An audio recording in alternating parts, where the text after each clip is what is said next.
Rahayu. Rahayu sagung dumadi. Para pemirsa Raket Prasojo TV channel yang kami hormati, kita berjumpa kembali dalam kegiatan Yayasan Raket Prasojo, Lembaga Pengkajian Pelestarian dan Pengembangan Budaya Nusantara. Nah, para pemirsa yang saya hormati, saat ini kita di Padepokan atau di Sanggar Paseban Purwojati, yang ketuanya adalah Pak Purwadi. Lir itu kadio, seperti ilir. Ilir itu pembuat udara. Siapa sih pembuat udara? Sing ngecat Lombok tadi data. Ini kan bukan nama. Di aran, sebutan, penggambaran. Di ajaran Jawa tidak mengenal nama Tuhan. Sehingga di video kita yang lain, Gusti iku tanpa aran, orang jaluk disembah. Sebenarnya yang benar itu Tuhan itu tanpa nama gitu loh. Tapi untuk membuat judul yang pas, akhirnya judulnya Gusti tanpa aran. Sebenarnya yang dimaksud ketika di dalam bahasa Indonesia adalah Tuhan itu tidak bernama. Tuhan itu tidak punya nama. Sehingga orang Jawa lebih mengedepankan tentang penyebutan. Tidak berani memberi nama. Karena yang berhak memberi nama itu adalah orang tua. Nama Ki Sudarto, nama, Nami. Yang memberi nama siapa? Orang tuanya. Lah, pertanyaannya, apakah Tuhan itu anak kita? Kok kita berani memberi nama? Sehingga di dalam ajaran Jawa diibaratkan lir-ilir seperti si pembuat udara, si pembuat howo. Si ngecat Lombok, ini kan juga aran. Dan ternyata berkali-kali saya sampaikan, ajaran Jawa itu high logis dan realita. Fenomenal lan kasunyatan. Dan sebutan sing gawe howo, sing gawe ambekan itu luar biasa, karena coba kita nalar. Kita bangun tidur, apakah kita perlu pencet tombol? Hei ambekan. Ketika orang Jawa mengatakan Sang Maha Pencipta itu dengan sebutan sing ngecat Lombok, ini ternyata ilmiah, high logis. Karena cabe, nah, Lombok itu cabe. Sehingga kalau memakai ajaran Jawa bagi orang Inggris, ya dia bisa mengatakan sing ngecat Lombok yang mengecat cabe dengan bahasa Inggris. Lebih universal. Karena ternyata cabai adalah buah yang tidak berpori, yang tidak bisa dicap. Nah ini yang pernah sekolah ini, saya yakin semua pernah sekolah ini. Pernahkah kita memikirkan, pernahkah kita mencoba meneliti, cabai itu dicat bisa nggak? Nah, yang Pak Toto, yang guru SMK, pernahkah mencoba? Lombok itu dicat bisa nggak?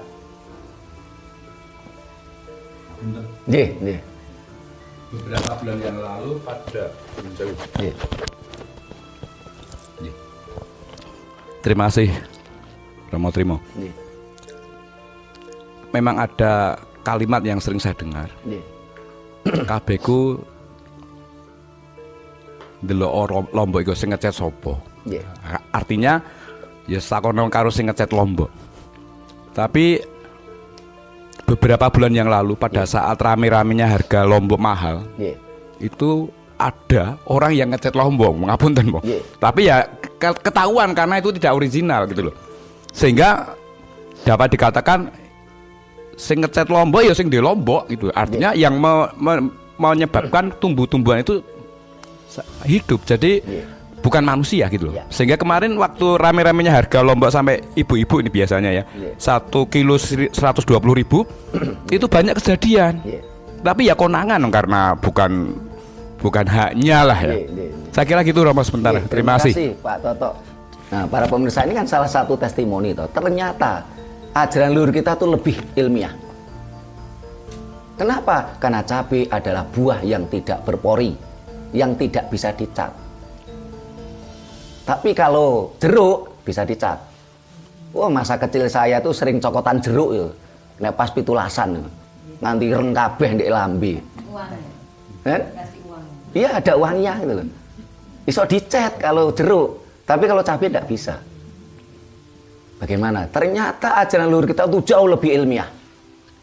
Karena memang konsep dasar ajaran Jawa adalah tinuming nalar atau haik logis dan kasunyatan atau realita. Sangat berbeda dengan konsep ajaran Dayo yang berdasarkan iman dan dalil yang unlogis. Sehingga memang ketika bicara tentang ilir tadi, si pembuat nafas, ya memang ya sing ngecat lombok. Sehingga di dalam ajaran Jawa kita sebenarnya dituntun, diarahke supaya kita belajar napas, nupus, tanapas. Napas itu ambekan sing tumoto, nupus ambekan sing alus, tanapas seolah-olah tidak bernapas atau nglakoni mati sakjroning urip.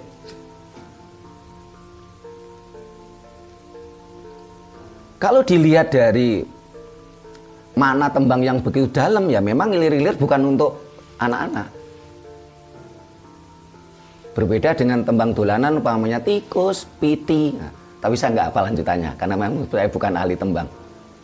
Tapi masih ingat masa-masa kecil gitu tembang dolanan. Atau di sini ada yang hafal lagu dolanan tikus, piti. Tidak tahu hafal itu. Gundul-gundul pacul niku kok. Jadi tembang ilir-ilir adalah merupakan bentuk filosofi, arahan, tuntunan kita untuk kita mampu, kita bisa untuk menyatu terhadap kepada alam dan menyatu dengan Sang Maha Pencipta. Sehingga di bait di bawahnya adalah tandure wis sumilir. Tandur bisa diartikan tanaman. Sumilir, sumilir itu tergerakkan. Karena sumilir itu angin yang bergerak sepoi-sepoi, tergerakkan. Siapa yang menggerakkan? Si pembuat napas, si pembuat ilir tadi. Si pembuat napas, karena ilir tadi lir ilir tadi kadio ilir kadio, gambaran si pembuat napas tadi. Manusia, ya. Ketika kita bicara tentang ilmu alam, saudara tua kita siapa? Saudara tua manusia siapa? Saudara tua manusia adalah hewan. Saudara tua lagi siapa? Tanaman. Sehingga ketika bicara dengan sangkan dumadining bawono, terjadinya alam semesta, yang pertama adalah tanaman, tumbuhan. Yang kedua adalah hewan, baru manusia.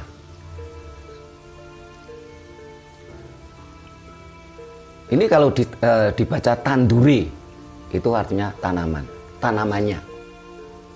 Tapi kalau kita putus tan lan dure, tan itu seolah-olah tidak tan. Atau tan itu berarti tidak, ya, ora, tapi ora tidak dalam arti vulgar, ya.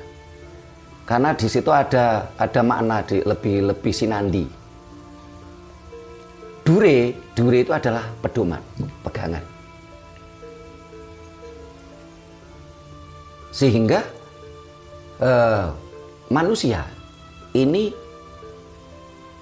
dituntun, ya, dengan pedoman. Tanono pedoman, ya, selain sing wis sumilir. Kembali tentang hukum alam nandur munduh, yang sudah tergerakkan, sumilir itu tergerakkan dengan angin yang sepoi-sepoi. Jadi sesuatu yang sejuk, sesuatu yang damai, sesuatu yang lembut, ya, sumilir. Tidak dengan angin yang keras, ya, tidak dengan misalnya mengagetkan, ya. Sumilir. Nah ini, sebelum kita lanjutkan lagi, ada yang mau nambah lagi, silakan ini. Apa Mas Haryono mau nambah? Oh, silakan Bu Indah pakai mic-nya. Oke. Jadi tadi seperti yang dikatakan Pak Toto bahwa sekar mocopat itu yang pertama mijil. Terus berurutan yang tadi megatruh terus pucung, kan begitu. Saya dengar seperti itu kalau tidak salah. Tapi saya pernah dengar, tidak tahu dari mana dengar itu. Sepertinya yang terakhir megatruh, benar apa salah? Karena nanti ada urutannya setelah lahir begini terus ke Asmorondono, mempunyai rasa ke yang lawan jenis, terus ke sininya itu tadi. Yang terakhir tadi itu dalam hati saya, loh kok ngono gitu. Diseknya aku krungu, saya dulu dengarnya nggak begitu. Nggak Jadi yang terakhir, tapi megatro. Jadi yang benar yang mana? Terima kasih. Mumpung ini ada bareng-bareng, jadi saya ingin tahu yang terakhir yang mana. Karena tentunya sekar megatro dari awal mijil sampai akhir pasti ada urutan tentang kehidupan kita, kan seperti itu. Atau nuwun rahayu. Ada lagi siapa yang mau nambahi, boleh tanya, boleh. Mas Anton, Mas Hadi juga boleh. Nggih, kalau nambahi Romo. Matur sembah nuwun Bu Indah nggih, Mbak Yu Indah nggih. Sepengetahuan saya kembali lagi. Sepengetahuan saya dulu saya juga Mbak Kakung itu, Mbak Imam Sujono saya itu pernah sering nyekar waktu itu. Beliau kalau pas di tempat duduknya yang goyang-goyang tuh ger ini yo ger. Rungokno ya. Mbah Kung kate nyekar. Dari kata sekar nggih. Utawi tembang. Lajeng saya masih ingat waktu itu karena berkesan sekali Mbah Kakung saya itu. Waktu itu beliau, saya tanya, Mbah, urut-urutannya piye Mbah? Urut-urutannya bagaimana Mbah kok? Saya ingin tahu. Waktu itu Mbah Kakung matur, yo bayi sik to utawa segumpal daging ngaten. Iku diibaratke Mas Kumambang. Akhiripun kalau kita Mas Kumambang. Setelah besar ini saya pikir-pikir, oh ya emas iku senengane wong, terutama ibu-ibu biasanya. Nek nganggo perhiasan mesti mboten nanti sing mboten emas lak ngaten nggih. Kalau tidak emas kalau kurang serk. Sehingga bahwa emas itu adalah idola. Nah, kumambangnya di mana? Di kandungan. Sehingga dapat dikatakan Mas Kumambang itu yang pertama. Mbak Kakung matur ngaten. Mbak Kakung bilang seperti itu. Kemudian karena tadi saya sampaikan bahwa belum adanya dunia kedokteran yang canggih, sehingga kalau orang-orang Jawa dulu biasanya dari impen kalau Mbah Kakung dulu. Dan itu saya buktikan gitu loh. Pada saat anak saya pertama itu saya kok di impennya, saya enggak punya rasan-rasan atau enggak punya pemikiran yang lain gitu. Pada waktu anak saya yang pertama lahir itu kok diimpeni jago, wabang mulus, jago. Wah, anakku lanang. Dan ternyata Gusti Allah ngijabahi juga, akhirnya laki yang pertama. Oh itu. Nah, itu saya hubungkan dengan Mbah Kakung, iki sing jenengane mijil. Oh, anakku lanang. Mijil dari gua garbanya ibu. Kemudian mohon maaf saya terangkan sedikit, monggo. Setelah mijil usia balik, sebelum usia balik kadang-kadang orang tua kita kan biasanya memberi wejangan, memberi contoh yang baik, sehingga sering dinamakan kinanti. Artinya pada saat kecil kita istilahnya di kudang gitu, sok gede. Kalau dulu kebanyakan sok gede dari dokter kan kebanyakan gitu kan dulu mujangnya. Nggak ada sok gede dari dalang, itu kan nggak ada. Sok gede dari dokter itu yang dinamakan kinanti, disayang sangat. Baru setelah akil balik dari kinanti itu kalau tidak salah Mbah itu sinom. Nah, sinom itu sudah akil balik, artinya kalau setahu saya kalau laki-laki adalah mandi basah keluasan gitu ya. Kalau ibu-ibu mungkin menstruasi, itu sinom ya. Sehingga tembang-tembang itu yang saya dengar itu seperti kinanti, Sinom dan sampai seterusnya Ibu. Itu kok ya menceritakan filosofi itu. Satu contoh mungkin nanti para sepuh yang bisa lebih memperjelas ya. Yang saya ingat pada saat bapak saya mau kembali ke alam yang diidam-idamkan dengan kita juga, itu tanpa saya sadari Bapak Ibu sekalian, ini pengalaman. Tanpa saya sadari setiap saya kerja, itu kok saya nembang megat roh. Setiap saya kerja tanpa saya sadari itu saya nyekar megat roh itu loh. Mungkin bisa saya sekarnya seperti ini yang waktu itu yang saya tembangkan. Aduh Gusti Paduka yang Maha Agung,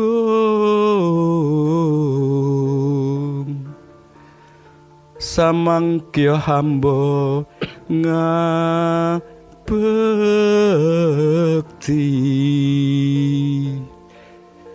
kersa amberat sagung panandang popoken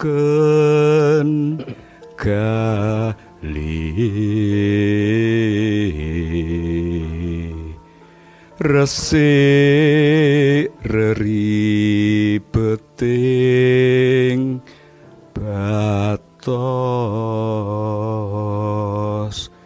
Itu H-7 sebelum bapak saya kundur. Kebetulan yang jaga istri saya waktu itu.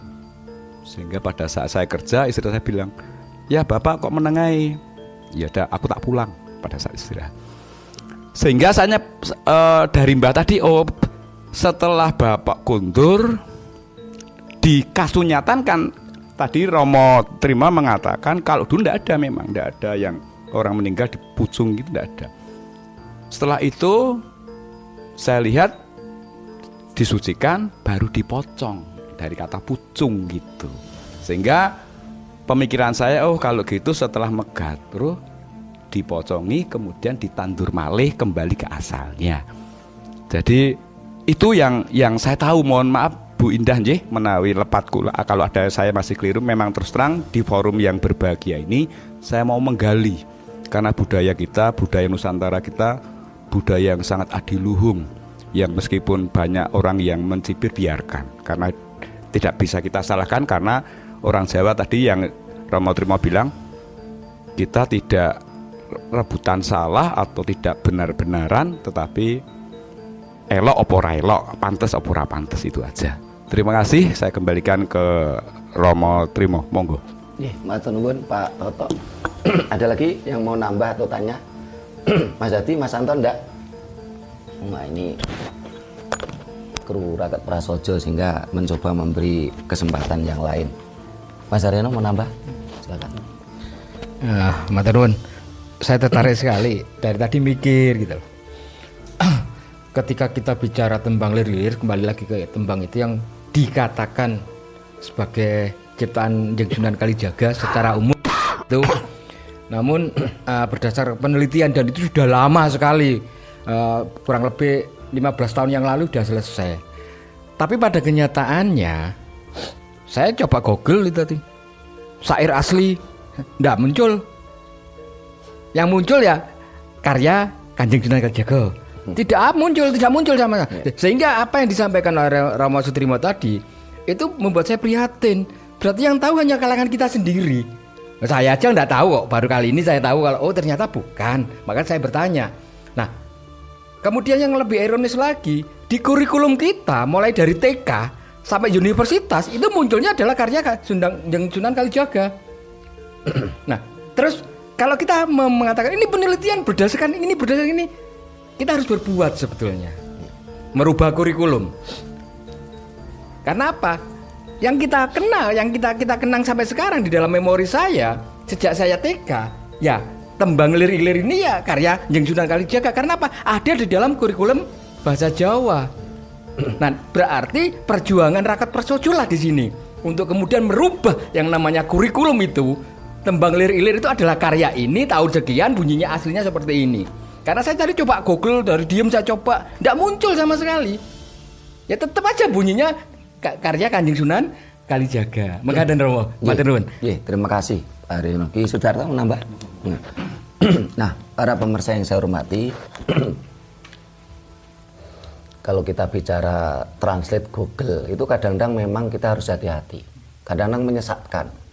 Saya pernah ketik Rahayu terjemah Google. Apa artinya? Masalah.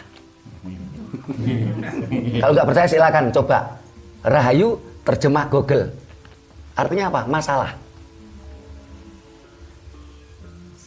Jadi kalau kita belajar lewat Google, ini bukan hanya sastra Jawa atau yang lainnya, itu kita harus hati-hati. Kita bisa terpleset, bisa tersesat. Ya memang kalau saat ini memang yang kita prihatin, budaya Jawa, ya, budaya Batak, budaya Sasak, budaya Dayak dan sebagainya. Ini budaya asli Nusantara. Ini sangat memprihatinkan. Ketika kita adakan Kongres Bahasa Daerah Nusantara di Gedung Asia Afrika Bandung, kita sangat prihatin. Karena awalnya bahasa lokal Nusantara itu sejumlah 1117. Kita tuh kaya raya. Setelah itu banyak yang mati. Banyak yang mati. Yang masih hidup, ya, ini totalnya kurang lebih 617. Itu pokoknya hidup, tapi ini masih dipilah lagi. Setengah hidup. Dalam kata setengah hidup itu ada bahasa-bahasa itu cuman dipakai dalam mantra-mantra ritual. Dan nampaknya bahasa Jawa ini juga mulai diambang kepunahan. Saat ini kita cari nama Jawa sudah sulit.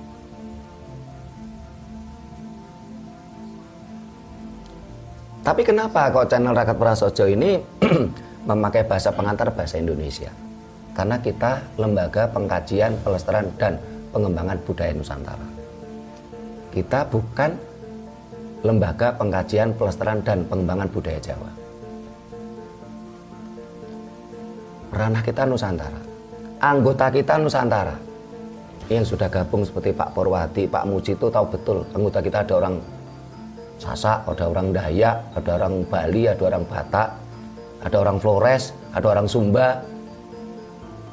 Ya kita pakai bahasa Indonesia sebagai bahasa pemersatu. Apakah boleh pakai bahasa Jawa? Boleh. Apakah boleh pakai bahasa Dayak? Boleh. Dengan catatan ada translate ya, atau ada arti dalam bahasa Indonesia. Sehingga kadang-kadang kita bicaranya bisa ya Rahayu, Tabe, Horas. Kita bisa kadang-kala bicaranya adalah Atur nuhun, matur sakalangkong, matur suksma, matur tampiase, maulate. Maulate itu bahasa Maulate Godang. Dan kemarin barusan kita masuk anggota dari Sumba Barat. Di sana itu Mangaringi Malalana. Saya sampai bilang, loh, umbu itu kalau bahasa kita itu Kang Mas. Umbu, lah maringi itu kan bahasa Jawa itu. Terima kasih itu kan jadi bahasa, kalau bahasa Indonesia kan maringi itu. Memberi itu. Itu bahasa Sumbanya ya maringi itu. Karena dalam penelitian sastra bahasa Jawa kuno ini mempengaruhi 50% bahasa dunia. Nggak main-main. bahasa Jawa kuno itu mempengaruhi 50% bahasa Indonesia. Salah satunya mamanya men. Karena di dalam ajaran Jawa manusia pertama adalah Sang Hyang Manu. Akhirnya di dalam bahasa Inggris man, woman, man tulisannya. Manusia. Karena kita adalah peradaban kuno. Apa indikatornya? Di dalam teori peradaban, semakin tinggi peradaban, semakin spesifik dalam membuat aturan main dan penyebutan objek. Semakin rendah suatu peradaban akan semakin sederhana dalam pembuatan aturan main dan penyebutan objek. Jawa ini spesifik sekali. Bahasa ya Indonesianya beras, ya bahasa Inggrisnya rice. Ketika bicara itu dalam bahasa Jawa kita mengenal 22 kata. Dan hebatnya bahasa Jawa ini ora diopeni, nggak dikasih makan sama negara. Tetapi bahasa Indonesia masih bertengger nomor 11 dunia. Kenapa? Karena Jawa itu selalu hidup. Semua huruf Jawa dipangku mati kecuali huruf Ja dan Wa. Jawa itu selalu hidup, tidak pernah mati. Sehingga walaupun tidak dikasih makan, tidak dikasih anggaran oleh negara, bahasa Jawa masih bertengger nomor 11 dunia. Bahasa Indonesia yang jelas-jelas ada anggaran itu nomor 66 dunia. Ini catatan resmi UNESCO.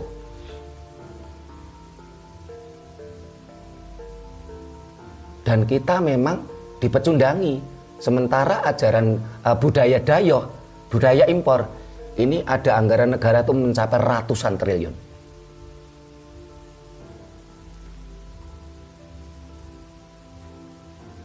Bahasa dayoh ini dianggarkan ratusan bahkan ribuan triliun setiap tahunnya oleh negara. Bahasa Jawa dan bahasa Nusantara lainnya tidak ada anggarannya, tidak dikasih makan, tapi tetap hidup. Itu hebatnya Jawa. Memang yang disampaikan Mas Daryono itu menjadi keprihatinan kita bersama. Sehingga kita terus berjuang memberikan pencerahan pada anak bangsa ini. Karena ini perjuangan besar, tidak mungkin dikerjakan oleh Sutrimo pribadi, tidak mungkin dikerjakan oleh sebuah LSM, lembaga, Yayasan Rakyat Prasojo. Apalagi Yayasan Rakyat Prasojo itu cari dana juga sulit. Karena kita pakai konsep Jawa. Konsep Jawa itu sutik njaluk, sutik nampik, pantang meminta, pantang menolak. Sehingga di anggota Rakyat Prasojo tidak ada iuran. Tidak ada iuran wajib. Coba ini Mas Purwadi yang sudah berapa 3-4 bulan gabung, Pak Muji Suko itu udah berapa 2 atau 3 tahun gabung, pernahkah bayar iuran wajib? Nggak pernah. Kenapa? Karena konsep Jawa itu sutik njaluk, sutik nampik, pantang meminta, pantang menolak. Jadi kalau ada orang nyumbang ya kita terima, ndak ya kita ndak minta. Kalau orang ngasih, jangankan 1 juta rupiah, serupiah pun akan saya terima.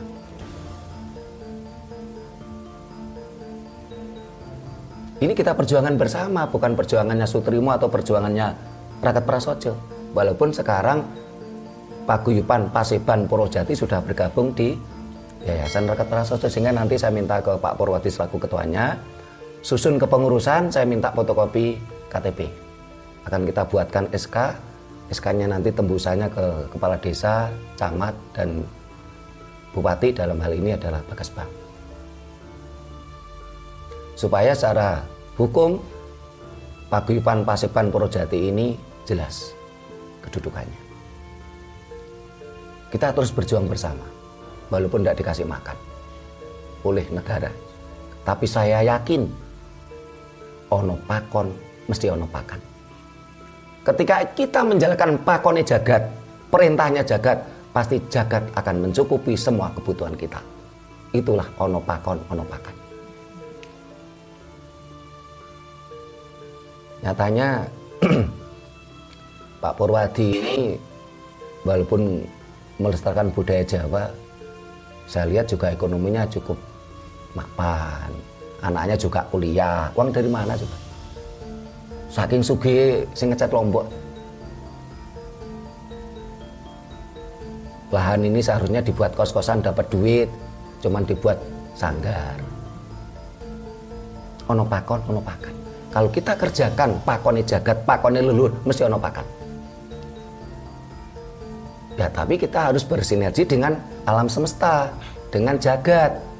Kalau kita melakukan tidak sinergi, etok-etoke melestarikan budaya Jawa, tapi malah kita membuat malu ngisi-ngisini budaya Jawa, terus akhirnya bertopeng budaya Jawa, terus menipu orang lain, menipu teman, ya itu yang tidak boleh. Nah, ke Bu Indah.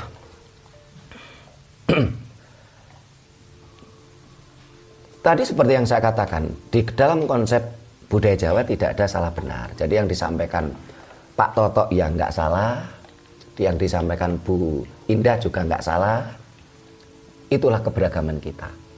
Tetapi kalau saya katakan sebelum era Islam, terutama setelah Sultan Agung, pocong tidak menjadi tembang akhir. Karena memang orang Jawa dulu tidak mengenal pocong. Sehingga adanya setan pocong itu setelah Islam datang malahan.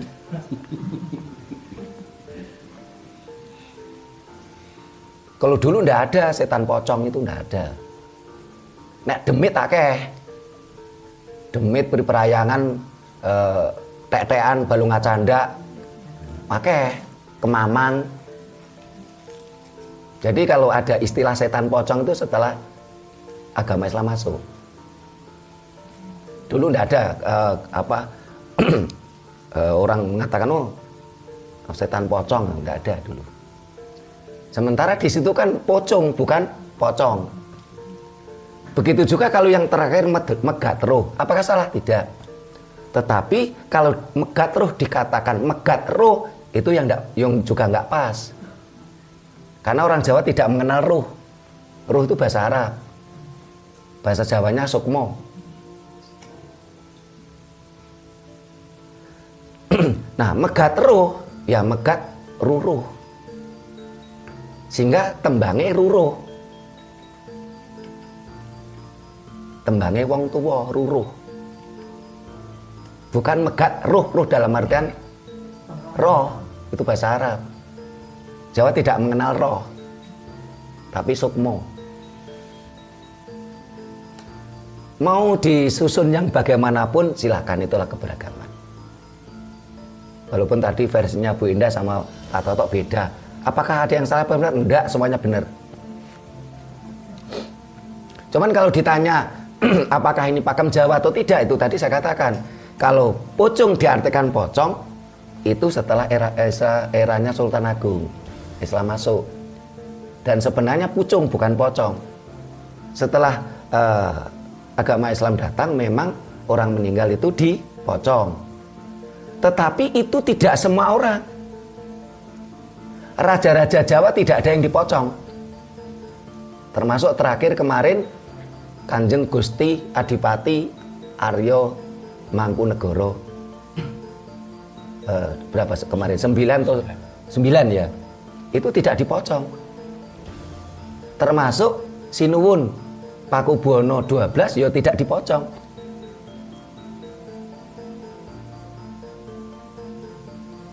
Jadi kalau di dalam ajaran Jawa itu orang meninggal itu, kalau zaman dulu itu moksa. Moksa itu ilmu mengurai materi. Karena memang ini ada ilmu kuantum. Kuantum itu anasir yang paling super kecil ya, super mikro. Jadi ajaran Jawa itu sejak dulu udah mengetahui bahwasanya di dalam tubuh manusia itu ada 4 anasir alam. Orang-orang dulu mampu mengurai materi. Ketika materi ini diurai, otomatis kan secara kasat mata kan hilang. Karena yang angin kembali ke angin, yang air kembali ke air, yang api kembali ke api, yang tanah kembali ke tanah.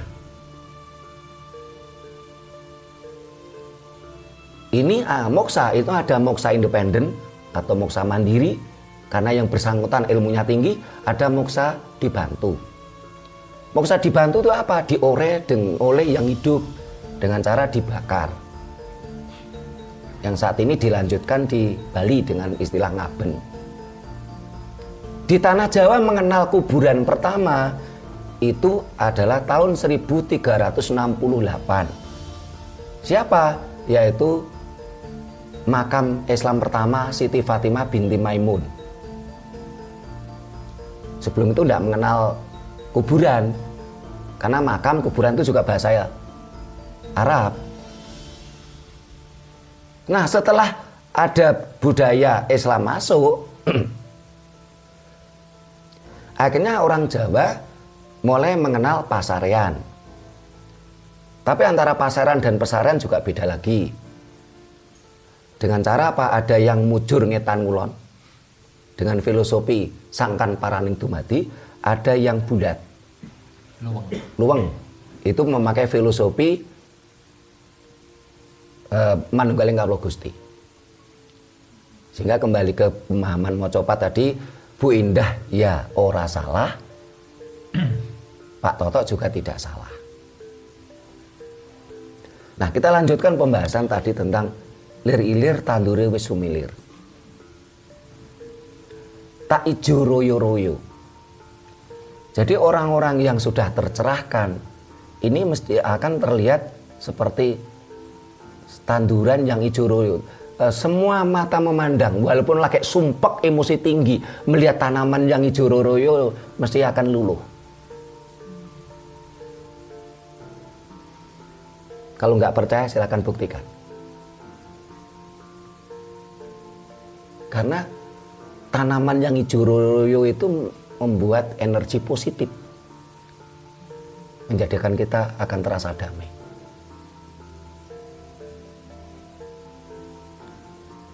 Seperti apa? Nah, di sini kata tak hijau royo itu ada kata kesengajaan. Tak hijau, tak gowo, tak kampleng. Ini kan kesengajaan. Kesengajaan menjadi ijo royo-royo. Siapa yang menjadikan ijo royo-royo? Si pembuat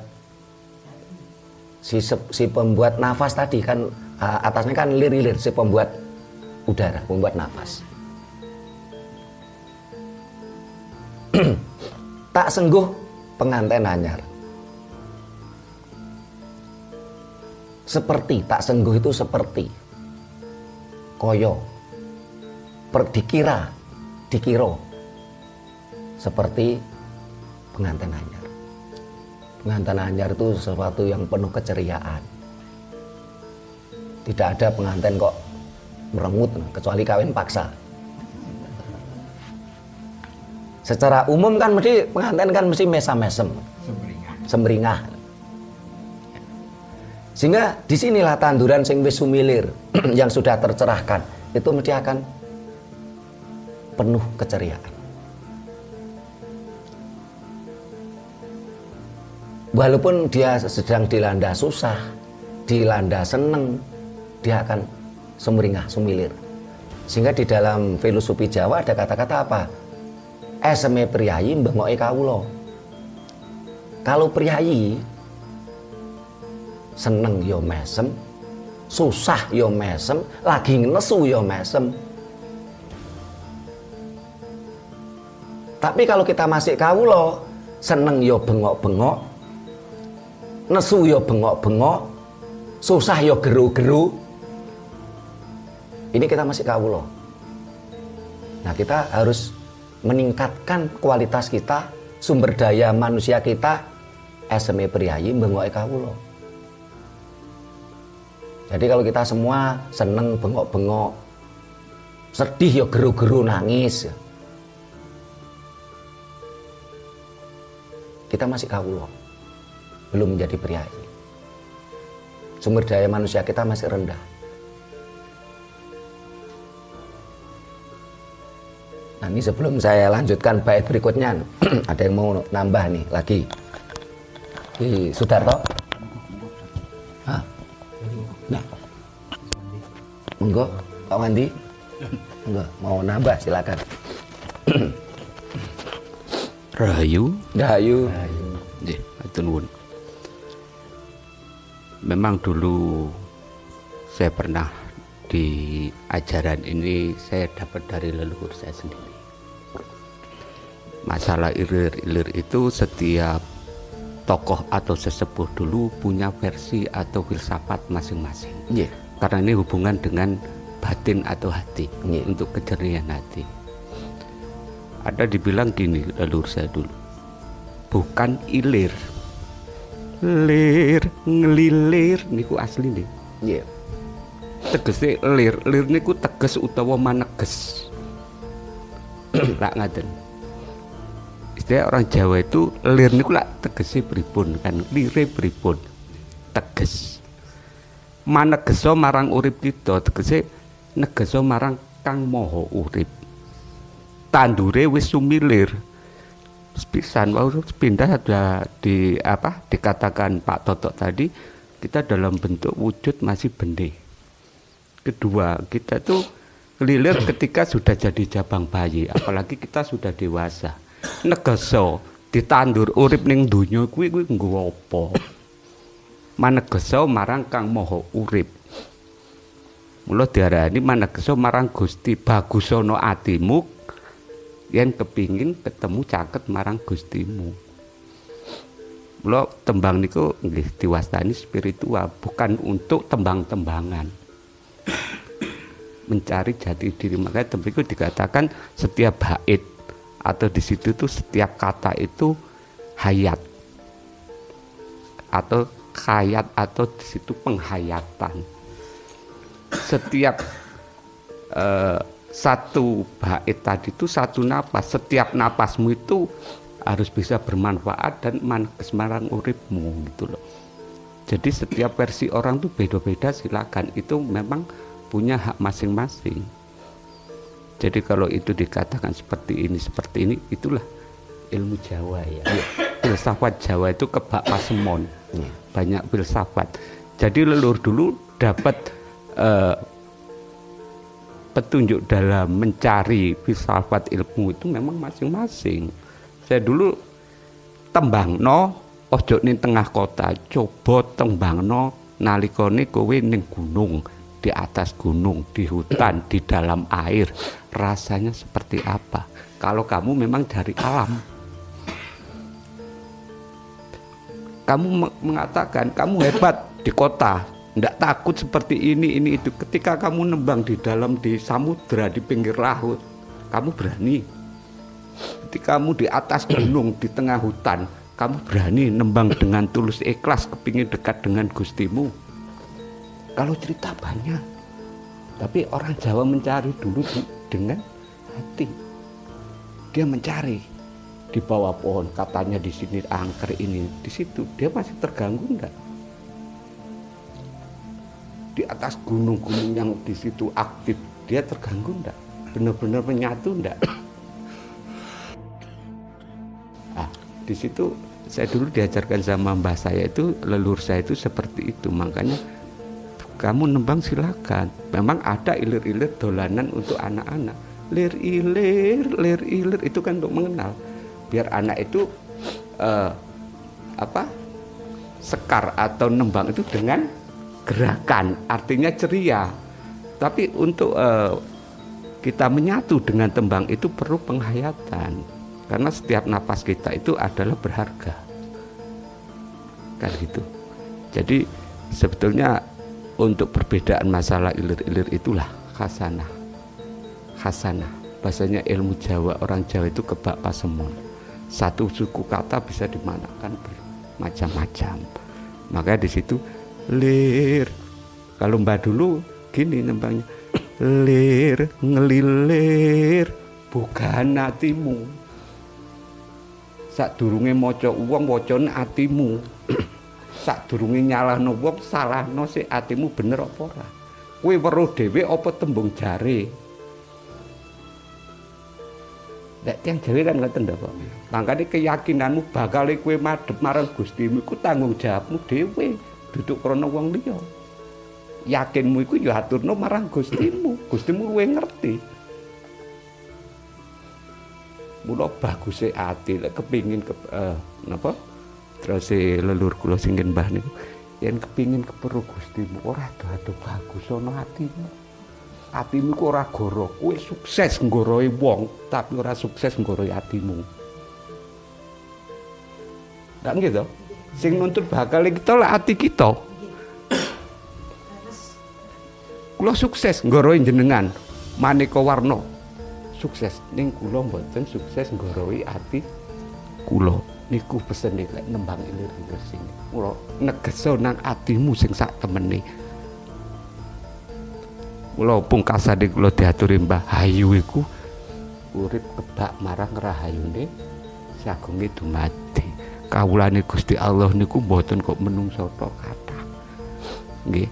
Lek aliran-aliran niku wujud tiyang belajar ning lek samudra sedaya niki ngumpule teng segara.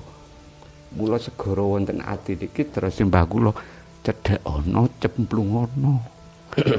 Lek aliran kali-kali ini kan akhirnya ten segara aliran apa mawon sedaya kasepuhan kathah sedaya nggih leres ning bakale tumuju marang segara nggih ati kita ki ambek mula diparingi kula saking Mbah niku wau tembangno sing penting kowe bisa menghayati sik mula sing diaturi nembang teng tengah ten apa ten kampung ten griya ten alas ten pundi mawon akhirnya saged napa ngraosaken tembang niku nyawiji. Pangapunten, Katen. Nggih, terima kasih Pak Suwandi. Pak Porati mau nambah? Nggih, sampun. Nah, para pemirsa yang saya hormati, apa yang dikatakan Pak Suwandi tadi memang benar. Jadi memang di dalam budaya Jawa itu tidak ada istilah salah benar. Tetapi ilok lan ora elok, pantes lan ora pantes. Ketika lir diartikan kadyo seperti pemaknaannya Ki Sudarto, ya benar. Lir diartikan tegese juga benar. Karena memang di dalam sastra Jawa mengenal namanya Dosonomo. Dosonomo itu satu kata bisa bermakna lain. Tergantung kalimat atau kata-kata yang mengawali atau yang mengikuti. Jika diartikan oleh Pak Suwandi juga benar. Nah, ini ada lagi yang mau nambah? Sambut? Ya. Nah, Ki Sudarto nambah? Nah, para pemirsa yang saya hormati, kita rampungkan dengan makna tembang ilir tadi. Cahangon penekno blimbing kuwi. Lah ini oleh para tokoh agama seringkali dikaitkan dengan rukun Islam. Katanya mereka lingire blimbing itu 5. Ini yang suatu kesalahan besar. Kenapa? Karena di belakangnya ada kata kanggo napa penekno blimbing kuwi lunyu-lunyu penekno kanggo masuh dodotiro. Lah sementara blimbing sing yang bisa untuk mencuci dodot ini blimbing wuluh. Dodot itu sewek, jarit. Kalau blimbing buah yang bergerigi 5 itu ndak bisa untuk membasuh dodot. Ini yang menjadi akhirnya ketahuan, ini memang apa? Ya saya nggak menyalahkan tokoh agama tadi yang mengarahkan ke sana karena memang sesuatu itu kalau bukan ahlinya kan mesti biasanya ya ora bener gitu loh.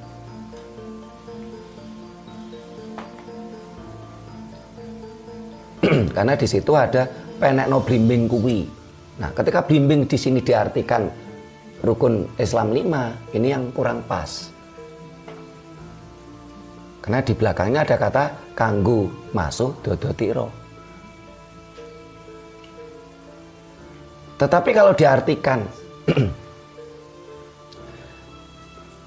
untuk mencuci ini blimbing wuluh, ya lunyu-lunyu penekno dalam ketika kita melakukan dinamika kehidupan, menek kehidupan.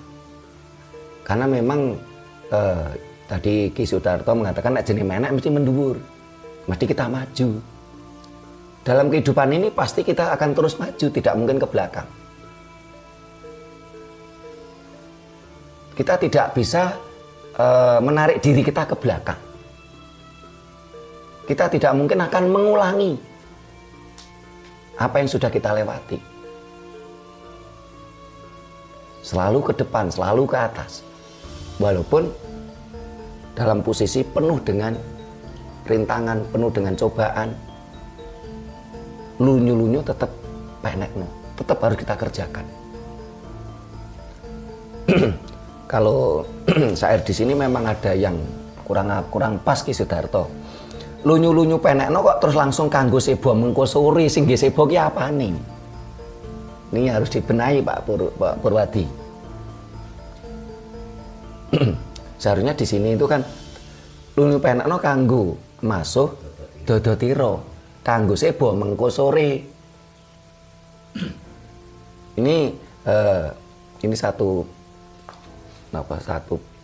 kalimat yang harus harus berurutan. Lunyu-lunyu penekno kanggo masuh dodotiro, kanggo sebo mengko sore.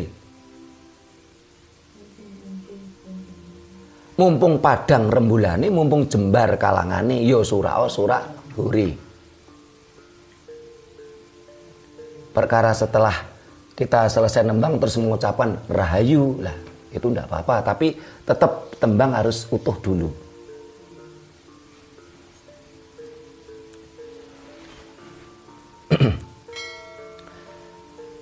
Lunyu-lunyu penekno, kehidupan ini penuh dengan cobaan, penuh dengan tantangan, sehingga doa Jawa biasanya mesti kita selalu minta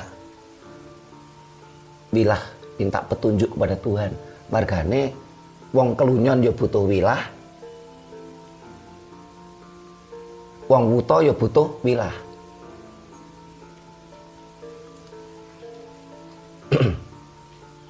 Sehingga di sini kata di depan ada tan dure, dure itu pedoman. Pedoman dari Sang Maha Kuasa, Sang Maha Pencipta ilir tadi. Si pencipta angin atau udara tadi.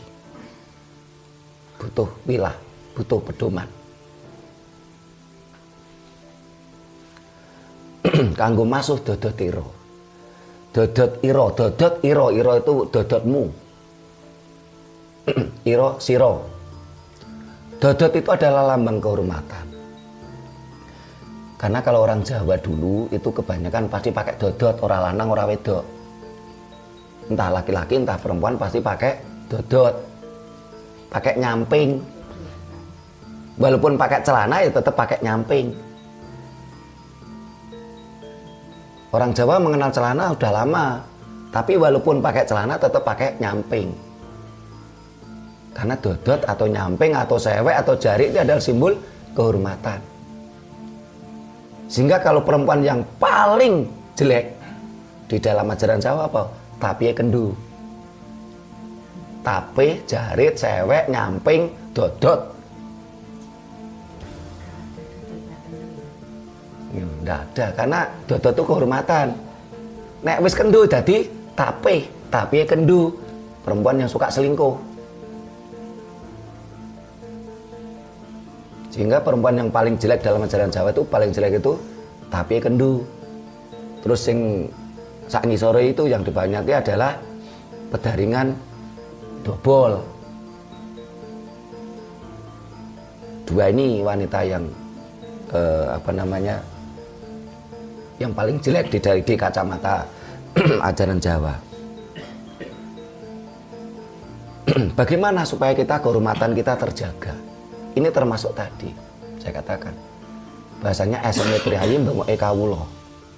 Kita menjadi tua itu pasti. Dengan bertambahnya usia, hari, bulan, tahun, kita jadi tambah tua. Tapi menjadi dewasa itu pilihan. Kalau dalam bahasa Jawa apa? Dadi tuwek itu mesti, ning dadi tua itu urung mesti. Dengan bertambahnya waktu kita dadi tuwek ning urung dadi tuwa. Sehingga kadang ada kata-kata apa? Tuwek, tuas, kakean ampas. Orang tua yang kurang berarti dalam hidupnya karena kegagalan. Kalau tua itu mengarah kepada sesuatu yang migunani, sesuatu yang bermanfaat untuk orang lain. Sehingga kadang-kadang orang mengatakan ketika dia dalam posisi kesusahan, menderita, kadang-kadang dia pergi ke orang tua, nang wong tua.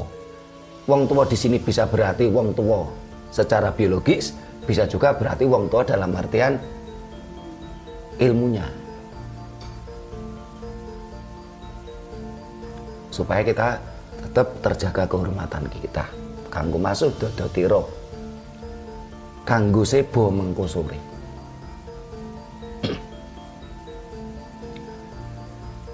Sebo mengko sore.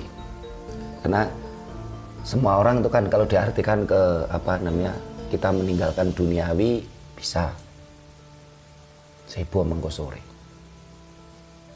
Karena memang kalau di dalam budaya Jawa sebelum kedatangan Islam itu orang meninggal kan memang dipakai pakaian ya pakai dodot, pakai nyamping, tidak dipocong dulu. Entah itu nanti setelah itu dibakar, dingaben, atau disarekni, dipasetran. Yeah. Jadi kalau makam itu Islam, kuburan Islam, Jawanya apa? Pesarean, pasetran. Dengan mujur ngetan kulon, ke timur ke barat, atau luweng, dengan filosofi masing-masing. Ini bahasan kita tentang tembang ilir-ilir. Mudah-mudahan kita semua mendapatkan pencerahan, kita semua bisa mendapatkan hikmahnya. Kita bisa menjadi lebih dewasa, bukan sekedar tua. Nah ini sebelum saya tutup, barangkali yang tua barangkali mau menyampaikan untuk penutup nih Ki. Ini yang paling tua Ki Sudarto. Monggo Ki untuk penutup Ki. Closing. Mugi-mugi mboten keplicuke ngrembug. Nggih. Rahayu. Rahayu. Dari awal hingga akhir ternyata kadang-kadang di antara kita wis rumangsane dewi. Tapi setelah kita sudah dioncai bersama-sama, inilah hasil gosok ginosok, bukan gesek ginesek ya. Kalau gesek ginesek artinya itu adalah menimbulkan suatu panas. Tapi gosok ginosok saling mengisi, saling memberi dan saling menerima. Di sinilah gunanya atau manfaat istilahnya gitu ya. Ya istilahnya puji syukur ngarasin Gusti. Ngapunten bahasa kula kados ngoten nggih. Dengan adanya kehadiran saudara saya Ki Sutrimo ada di Paseban Purwojati, istilahnya membawa arti atau membawa warna, memberikan suatu corak yang tersendiri. Jadi yang tadinya kita itu buta akan hal-hal ini semua, dengan adanya pencerahan hasil daripada penemu istilahnya seperti itu. Kalau saya bukan penemu, hanya udu penemu, mbok menawa iko napa nggih istilahnya, ada manfaat seperti itu, hanya sebagai tambahan yang istilahnya tidak mengurangi secara hormat saya kepada saudara saya Ki Sutrimo dan rombongan yang ada di sini. Ya istilahnya tidak ada yang lebih pantas saya ucapkan, hanya terima kasih yang tak terhingga, yang mana semuanya ini untuk berkelanjutan, yang sebetulnya bagaimana kita tetap harus pasti naon. Jadi meskipun istilahnya antara ini tuwek kelawan tua ini sing jelas lek tuwek iki umure tua usiane, tapi lek tua iki istilahnya metu ana sing digawa karo kawruhe sehingga dadi pitutur luhur lah, seperti itu. Ibaratnya seperti itu. Dan mudah-mudahan banyak manfaat dan juga banyak arti di mana kita bertemu ada di Paseban Purwojati pada malam hari ini. Ya, masih banyak harapan untuk kita bertemu seperti ini. Jenengan Ki Sutrimo matur nuwun ingkang tanpa winates.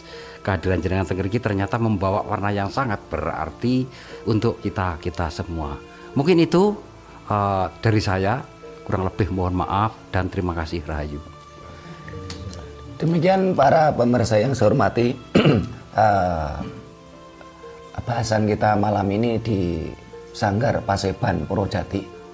Bila mana ada kata-kata kami yang kurang berkenan, tata krama kami yang tidak memadai, kami mohon maaf. Terima kasih, sampai jumpa di kegiatan kita lainnya. Rahayu.